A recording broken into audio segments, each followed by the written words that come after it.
Hello, I'm Chu Ho Jung. I will begin the presentation for the Termproject 4. The term chicken game refers to an extreme competition in various fields that could lead all involved parties to the worst possible outcome, aiming to maintain and secure a leading position in the market. The semiconductor chicken game has 3 phases. The first chicken game took place in 1980s, led by Japanese companies. Japanese semiconductor companies significantly improved yields, lowered prices, and dominated 17% of the semiconductor market through aggressive low-price strategies. The second chicken game occurred in the 2000s when Taiwan companies sought to expand their market share by increasing DRAM production and lowering prices. However, the global financial crisis in 2007 led to a sharp decline in DRAM demand, and Korea emerged victorious after during the crisis. The third chicken game unfolded in the 2010s with the rapid increase in semiconductor demand due to the proliferation of smartphones. However, intense competition and oversupply led to bankruptcy of Japanese DRAM companies, leaving Samsung, SK Hynix, and Micron surviving in the market. This structure persists to this day. Next, let's discuss the concept of a supercycle. A supercycle refers to a long-term upward trend in prices. The left graph illustrates the relationship between demand, production, and inventory. As semiconductor demand increases, sales and prices rise. However, when supply exceeds demand, sales and prices drop. This cycle repeats, creating a supercycle. The right graph depicts the supercycle of memory semiconductors driven by the first cycle for PCs and laptops, the second for smartphones, and the third for internet business. I attempt to predict future supercycle based on this analysis. As the fourth industrial revolution advances, a new semiconductor market is forming. Among them, I focused on AI or artificial intelligence. The graph shows a growing trend in AI semiconductor market, estimated to reach 44 billion in 2022, a 27.8% increase from the previous year.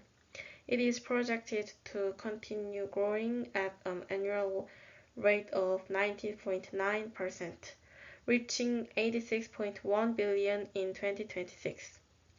As the AI semiconductor market expands, if supply falls short of demand, prices are expected to rise, leading to the creation of a supercycle. Now, let's talk about planar FET. Planar FET is a flat structure where the gate and channel are in direct contact on a single plane. When reducing the size of transistors, the distance between the source and drain becomes closer, leading to a limit where the gate cannot function properly, resulting in leakage current. This limitation gave rise to FinFET. FinFET, as shown in Figure 1, consists of 3 gates on the channel. This structure enhances the controllability of the gate. By maximizing the gate's controllability, effective implementation of low power has become possible, reducing leakage current below the threshold voltage. Additionally, increasing the height of the fin allows the gate to form a larger channel than traditional planar devices, resulting in higher drive current per unit area. The advantage of FinFET is that it surrounds the channel with slightly vertical silicon fins, providing excellent contour and better electrostatic characteristics, reducing off-state current.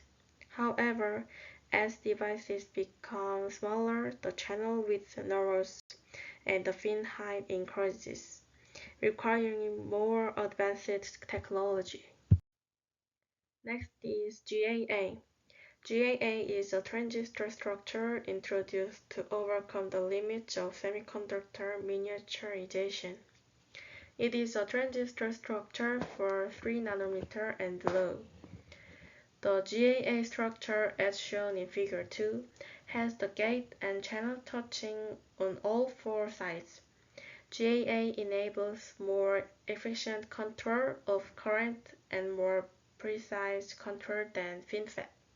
Moreover, since GAA is a vertically stacked structure, increasing the number of channels does not increasing the bottom area occupied in individual FET structures. In this way, semiconductors have evolved by reducing size and improving performance to increase the on-off ratio. Therefore, the next generation semiconductor is likely to follow this trend. Recently, nanosheets were introduced for the 3 nanometer process. To learn more, I selected a paper published in SCI with an impact factor of 3.5 that explains the advantage of nanosheets. Nanosheets have the advantage of reducing off-state leakage current because of their gate surrounding the channel structure in the off-state. Additionally, they allow relative freedom in designing the channel width. Looking at Figure 3, the left graph demonstrates that when the height denoted by NT is fixed, and the shape of the nanosheet changes, the on current increases as the width varies. For example, with NT set at 5 nanometer and NW varying from 10 to 15 nanometer, the on current increases by 286%. The right graph illustrates that when the gate control over the channel is degraded, increasing the width results in increased device leakage. Therefore, using narrow nanosheets can reduce off current. However, nanosheets cannot be used in processing below 3 nanometer, presenting a limitation. So I was curious about whether I could address the limitation of nanosheets. In search of a solution to overcome this limitation, I came across tunneling field effect transistor. TFET operates by doping two materials with a significant difference in concentration to induce tunneling and allow current flow, effectively reducing off current. However, as shown in the graph, the on-off ratio is lower than that of MOSFETs. Therefore, by adjusting the width of nanosheets to increase the on current and using TFET to decrease the off current, it seems that a transistor with a high on-off ratio and compatibility with 5 processes could be created, potentially being used as the next generation semiconductor. When nanosheets and TFET are combined, several advantages emerge.